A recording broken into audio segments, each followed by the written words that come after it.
Happy Sunday, everybody. Welcome to Protect the Show podcast. It's your boy Chris, where my opinions might not always be popular, but they'll always be authentic. Guys, it's bye week. A lot of us are upset because we can't watch our team play. Some people are happy because they're like, hey, we can't lose today. But at the end of the day, still going to bring it some content for you guys. Really wanted to do the bye week breakdown, just kind of talk about the current state of the Raiders and the future state of the Raiders. Not going to really spend that much time talking about kind of the past because, we do that every week constantly, with daily updates or weekly updates and things like that. So kind of want to focus on the current in the future state. So just currently, if you kind of look at where we're at, we're 5-7, we're third in the division, and we're 12th in the conference. So we're at the point now, we're at a crossroads. If we want to make a playoff push, it has to be now. And even then, it's going to be tough. Everybody knows that you have to play your best ball in December to really have a shot. If you look at, some of the teams that are still kind of in the hunt, the Denver Broncos came out of nowhere. They're on a 5-game winning streak. That's all it takes, man. Just get hot at the right time, and then bam, you're back in it. Everybody was writing Denver off. Now all of a sudden, they're on a 5-game win streak. Now they might mess around and back into the playoffs. Hopefully we can stop that. But it's just stuff like that. Or if you even look at the Bengals, the Bengals lost their quarterback. They're on a 3-game losing streak. More than likely, they're going to be out. You got Cleveland. They've lost their quarterback. They lost their star running back. They got Joe Flacco starting today. So, I imagine they're going to fall. Pittsburgh Steelers, I don't think they're that good at all. I don't know how they've stuck around, to be quite honest, but, they're there. The Colts, they're just kind of there. So it's a lot of teams that are just kind of hanging around. We're a couple of games behind, a few of them. The Texans are playing a good ball, but, they can lose. The Bills, they're ahead of us, and they got the tiebreaker on us, if we get to that point, but they can lose. So really, it's up in the air. It's all about who gets hot at the right time. So we just got to do what we got to do at the end of the day. But we're talking about the coach. A lot of people want to talk about the coach. Antonio Pierce, started off flaming hot, 2-0, beat teams that we're supposed to beat, which is good because we can't really overlook that. Because at the end of the day, Gruden didn't necessarily do that. He lost the teams that we were supposed to beat. Rich Bisaccia, towards the end, we had some big wins, but even Rich, we lost the teams that we're supposed to beat. And we all know under McDaniels, he lost the teams that we're supposed to beat. So we can't even just sweep that under the rug. We're beating teams that we're supposed to beat. We did go on a 2-game lose streak, but we lost to 2 tough teams that were better than us. At the end of the day, you look at the Dolphins and Chiefs, both of them are fighting for a first-round bye in the playoffs. We didn't lose to no slouches, and, I'm not going to talk about any kind of moral victories or anything like that, but, at the end of the day, we played them teams strong, and we actually should have, I know for sure we should have beat the Dolphins, and we really were up big on, on the Chiefs, but, we lost both of them. At the end of the day, no excuses. The better team won. But, we're not that far off. We're definitely not that far off, but we got to learn how to win those games. But I'm not going to just give up on the coach and lose confidence on the coach, just because we lost those 2 games. Yeah, there was some issues that were, some coaching issues. But at the end of the day, to me, we're suffering through the same issues that we had last year, even earlier in the year. I'm not quick to blame the coach for everything. To me, it's all about the player execution. People that listen to my videos and, watch my lives and things understand that, I put a lot on these players, these millionaire players who play the game. The coach, they can get the players ready to go. They can get them prepared. But when you're on that field, all the coach can do is call the play. Now, if there's plays where there's receivers running wide open, or if there's plays where the quarterback doesn't even have time to, complete his 5-step drop, 7-step drop because there's an offender on him, or if there's plays where, there's good blocking and the quarterback holds the ball too long because he's not processing the reads fast enough, I mean, to me, that's not coaching issues, man. That is all about player execution. You got to execute the play that's called.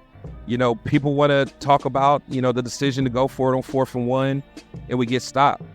I mean, the play design is not for the guard to get pushed back and allow the guy to tackle the running back in the backfield. That's not how the play design is. At some point, man, these players have to win their one-on-one battles. Because imagine all the times that we play somebody and it's 4th and 1. And a lot of times we're like, okay, can we stop them? Can we not? Sometimes we do. But a lot of times we get up there and that offensive line gets some push on our defensive line and they get that 1 yard. We got to consistently do that. Now, if we don't have the right personnel to do that, then yeah, that's on, the front office. You got to get the guys to do it.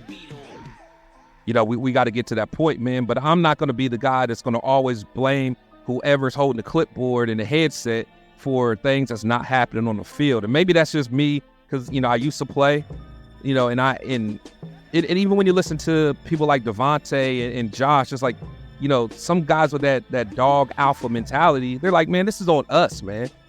This is on us. We got to win these battles. We got to execute what we're supposed to do. And I love that about certain dudes. But enough about that. So, kind of just going to the fans, I feel like they're suddenly losing confidence, and I don't quite understand why. So I did see a poll. So according to the SB Nation, only 63% of fans are confident in the team's direction. And to me, that's wild. That's really wild to me. Which, it definitely could be worse. Because, if you think back at, the earlier in the season, I think that number was down in like the 20s or 30s, to be quite honestly. But 63%, you look at it, you're like, that's not that bad. But just last week, the same poll had us at 81%. So that's an 18% drop in 1 week. Why? We lost to the defending Super Bowl champs, and we played them hard. Again, I'm not talking about no moral victories, because, again, we play to win the game. But, come on, man. It's not like we lost to the Bears last week. So, I don't know, man. Just as a fan base, we got to really just pump our brakes a little bit. Let's let this thing play out. So, I don't know. Maybe I'm tripping, but I just don't get it. Just all of a sudden, you guys, just lose confidence that easily. We are a much better fan base than that. Much better fan base than that. And I'm going to talk about it here in a little bit. When we look at coaching, a lot of teams or a lot of fans want to look at the current state of the Detroit Lions, kind of like that's like the template of how you get going in the right direction. Dan Campbell started off struggling. Imagine if, that owner and that fan base had turned on Dan Campbell, after 4 games. You know what I'm saying? So it's like, come on, man. We cannot continue being an organization that's just going through coaches, not giving no one time to build. At the end of the day, AP is giving us that feel that we've all been missing. I know it's all about wins and losses, but it's still about that feeling about when you turn that game on, your team is going to give it their all, and they're going to come out there and battle on that field, on that gridiron. For a while, we didn't feel that. We feel that now. Let's just pump the brakes and see what's going on. And again, the big question here is, are the Raiders capable of having that 2021 type playoff push? I think we can do it. I think we can do it because really, if you look at it, it's all about what we can do, if we can get hot. This schedule, we got 5 games left. To me, there's no reason we shouldn't win 4. Now, I don't know if 9-8 is going to be enough to get in. We're going to need a lot of help from some other teams, but I think we can beat a Josh Dobbs Vikings team. I know Jay Jetta's coming back, so that's always gonna be something we got to take a look at. The Chargers are in disarray right now. It's just a matter of time when they get their coach Stanley's gonna be up out of there. He's gonna be fired. He knows his job's on the line. I think they're out of there. I think we can beat them. The Chiefs on Christmas is gonna be tough. It's over there in Kansas City. It is what it is. Of course, I want to win, but to keep it real. Actually, but last time we played them in Kansas City, we almost won. And I know almost isn't good enough. And again, I'm not talking about moral victories, but it could happen. If we come out here, we could possibly beat them. But to be honest, I am a betting man, and I'm not betting my money that we're necessarily going to beat the Chiefs that day. I do think the Chiefs are better coached, and they have the best quarterback in football. So I'm not tripping if we don't win that, because at the end of the day, I'm realistic. It is what it is. The Colts, definitely beatable, and the Broncos are beatable. And to be honest, this is coming down to that Broncos game could be huge. That Broncos game could be huge. So if we look at it, we definitely can make that push, but we got to start now. I think the bye week was at the right time. Give a chance for Max to rest up. Hopefully he can heal. That knee looked ugly. He tried, and Max is just a beast. He was out there balling, trying to do what he could do. But, it all comes down to that, man. It's like, can we get hot at the right time? Looking at the rest of the schedule, I think we should get 4 wins. 4 of those are teams that we should beat. And again, like I said earlier, AP has to continue beating the teams he's supposed to beat. That is the difference between, good teams and bad teams. And now the great teams, those are the ones that, can beat those teams that sometimes they're not supposed to beat, even when they're not playing well. But let's start off with just beating the teams we're supposed to beat. And the Vikings, Chargers, Colts, and Broncos, I think we should beat. Maybe I'm tripping, but y'all tell me in the comments. The biggest thing, can we overcome our offensive struggles? Like I said, a lot of people want to point the finger at Bo. A lot of people want to point the finger at AP with some of the offensive struggles. Again, were there some situational issues that I think could be cleaned up? Yes. From a schematic standpoint, could we done a little bit better? Yes, but no coach is ever perfect. There's a lot of times that I've seen Andy Reid. He may make a decision that's not necessarily the best. It's a head scratcher. Sometimes it works, sometimes it doesn't. Tomlin does the same thing. Belichick does the same thing. So it's like, come on, we're not always going to be 100% as much as we want to be. But, we have to figure out a way to overcome these offensive struggles. To me, it starts with the offensive line. I know sometimes they play well, but the offensive line has to be consistent. They got to keep our quarterback clean. That being said, I like Aiden. I do, but I really struggle to think if he can be our future, just because sometimes it takes him too long to process. And again, that is, that's a rookie thing, so he could get better. But he has to get the ball out of his hands sometimes, man. He holds the ball too long. But the biggest knock on him to me is just his inability to be mobile. And again, I know he tries sometimes, man, but it's just that's just not him, and that's fine. But for what we need somebody that can move a little bit. And I'm not talking about a Mike Vick or even a Jalen Hurts, but someone that could at least help themselves when there's a blitz coming. Whether you're just, maneuvering in the pocket a little better. Even Brady was slow as molasses, but Brady can still make you miss, move with lateral movement, being able to step left or right and then step up in the pocket and throw a strike. And again, Aiden, Brady didn't have that coming into the league. I'm a Michigan fan. I watched Brady for a long time. That was something that was coached. And I know Aiden can probably get there. But as far as something, when I really look at him closely, in today's NFL, man, it's like you need to be able to move a little bit better than that. I don't know if you guys saw that. What was it? The Bills versus Eagles, what was it, last week or week before, you got Jordan Davis, 300-something pounds, chasing down Josh Allen. I mean, really chasing him down.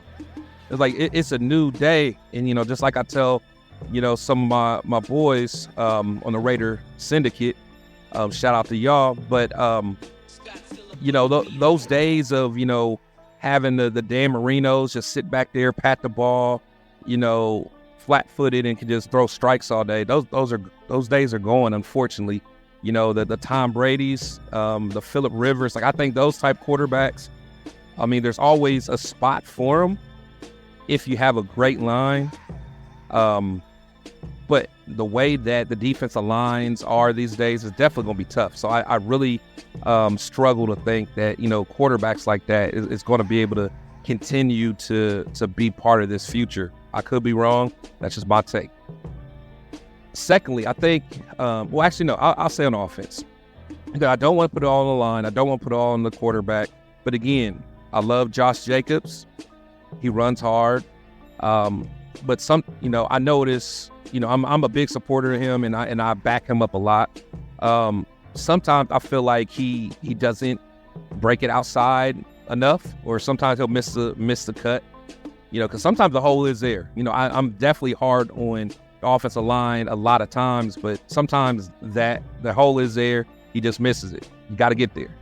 But again, I'm not tripping on him because a lot of the yards that he gets on his own. But when there is a hole there, you saw him against the Chiefs when he hit that long one. Michael Mayer pushed his guy out. We got Colton Miller, knocked his dude around. My man hit that seam. He was out of there. Josh did the rest.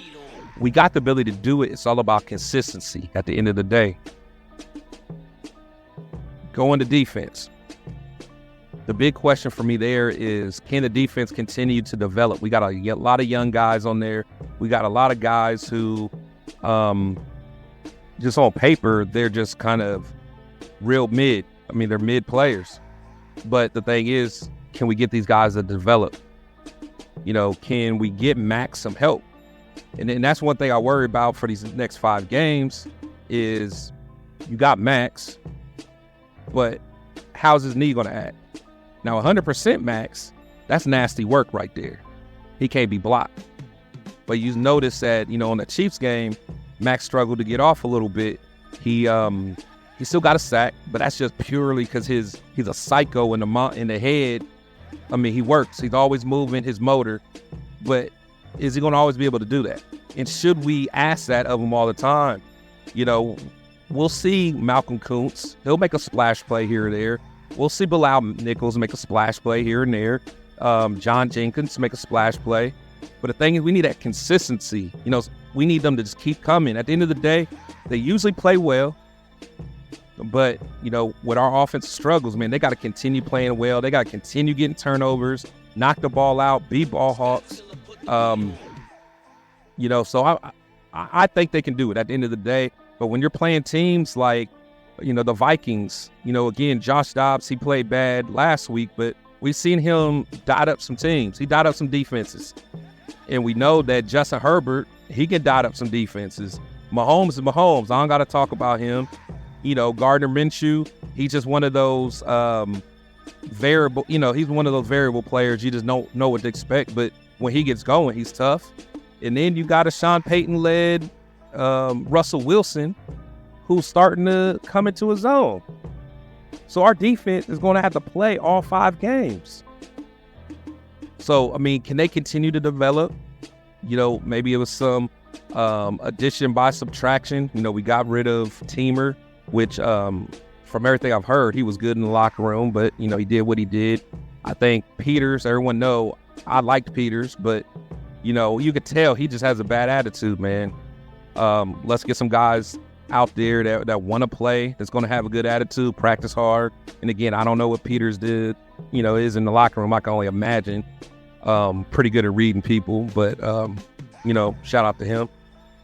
But that is what it is. So to me, that's kind of where we're at from the current state of the Raiders. Just looking at the future state, there's a lot of questions on where we should go from a coaching standpoint. Now, it all starts with AP. I definitely would love to see AP retain the position, but he has to earn it. We're still early on. He's 2-2. Do I like what he's doing so far? Yes. Can he get better? Absolutely. Do I think he'll get better? Absolutely. A lot of fans want to look at, Detroit Lions as kind of the template on, how to get your team going in the right direction. But you got to think, Dan Campbell, that first year, what were Lions? 3-13-1. Imagine if the fan base and the owners and all that turned on Dan at that point. Last year, made good improvement. He learned from some of his mistakes he made in the beginning. 9-8 last year. Got them boys playing. And they probably, and there was a couple games they should have won last year that they didn't.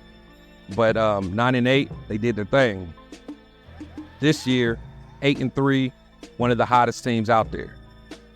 And the way that they're built, they're going to be hot for a while. They got a good coaching staff. They got good young talent. They drafted well. They went in free agents. They did well on that.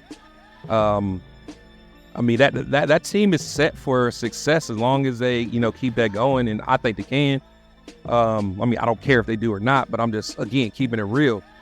But when I look at AP, I see that same type of intensity. I see that same type of respect from the players. Not sure if you guys saw my interview with Hondo Carpenter. I dropped it yesterday, so if you guys get a chance to see it, definitely make sure you go watch that, man. But, we talked a little bit about, kind of AP, how the players, feel about him, kind of how the players rally around him, how it seems like in the locker room they're playing hard for him. That's what you want.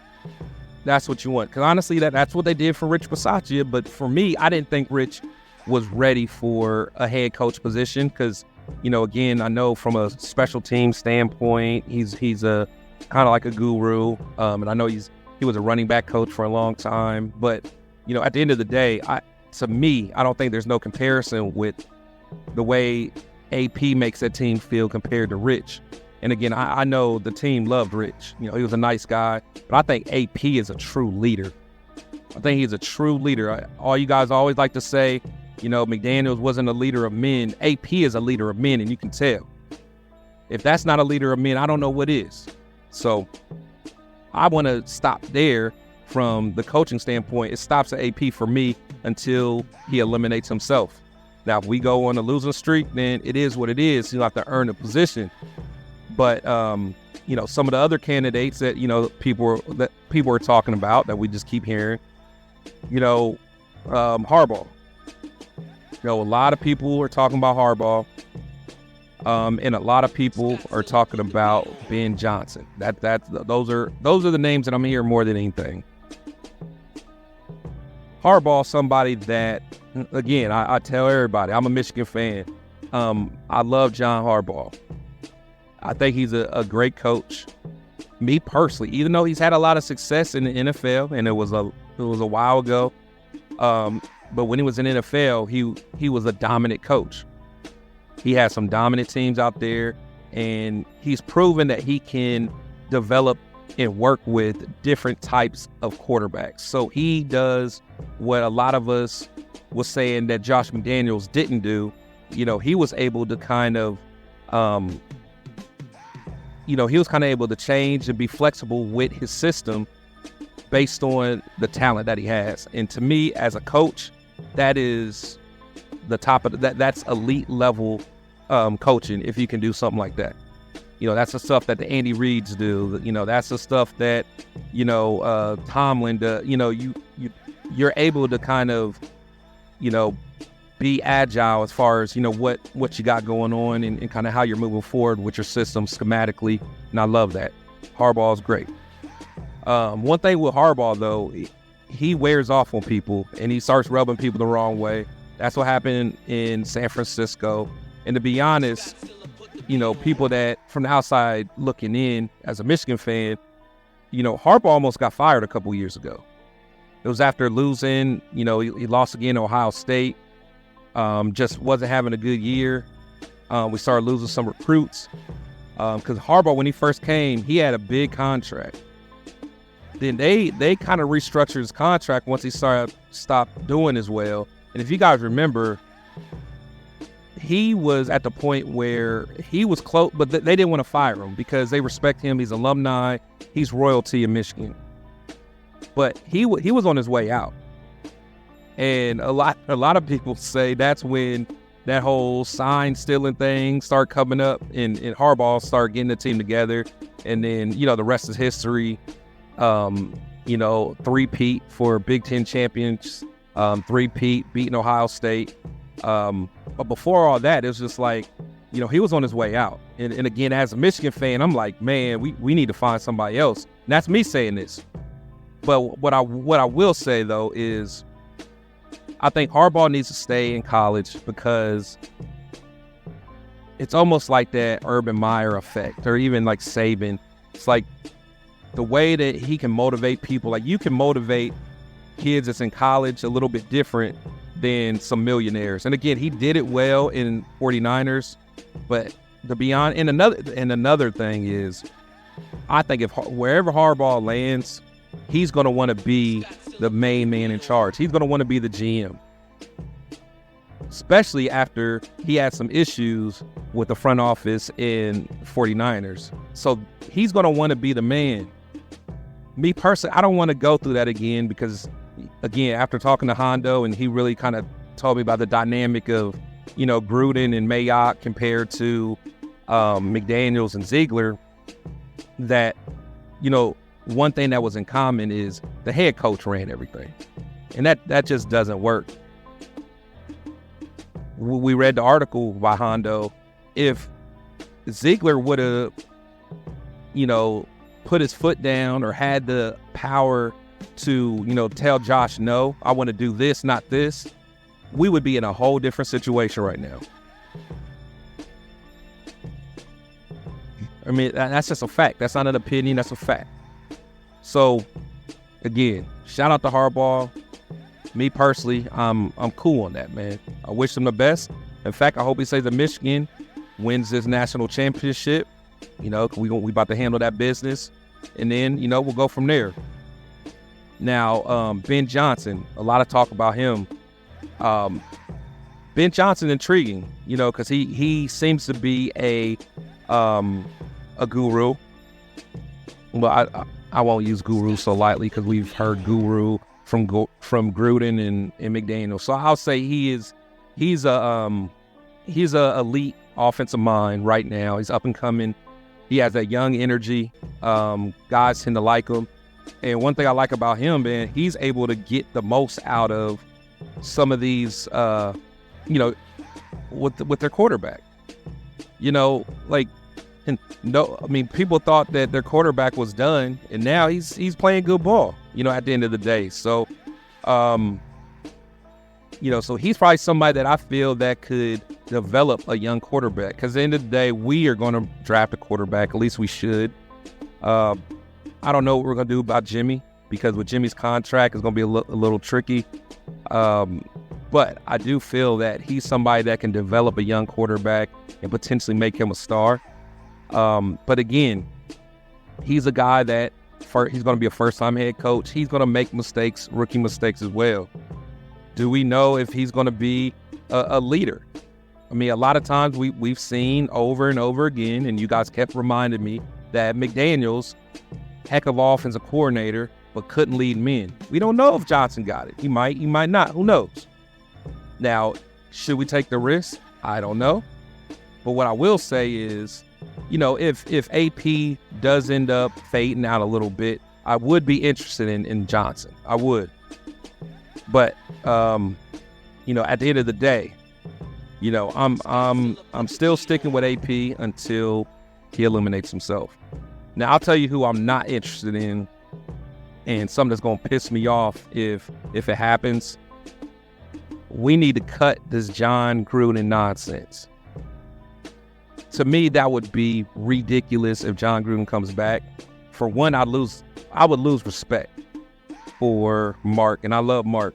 And I'll lose respect for John Gruden, because from what I'm hearing, for John Gruden to get back in the NFL, he would have to drop his lawsuit. my thing is, Gruden, if they mistreated you, stand on that and hold them accountable. Don't drop your lawsuit just to get back into, the good old boys club. If they went out and tried to snipe you, expose them, man, and stand on it. And not just go hush hush if they let you back in the league. No. They try to destroy you, make all them other emails come out. That's where I'm at. But I'm not gonna go too far in that. But me, and then plus, not only that, and that's outside of football, but I think Gruden, it was clear he made a lot of and he's gonna want power again.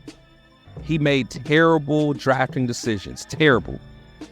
After talking to Honcho, he basically cleared it up. Those late round picks, those are Mike Mayock.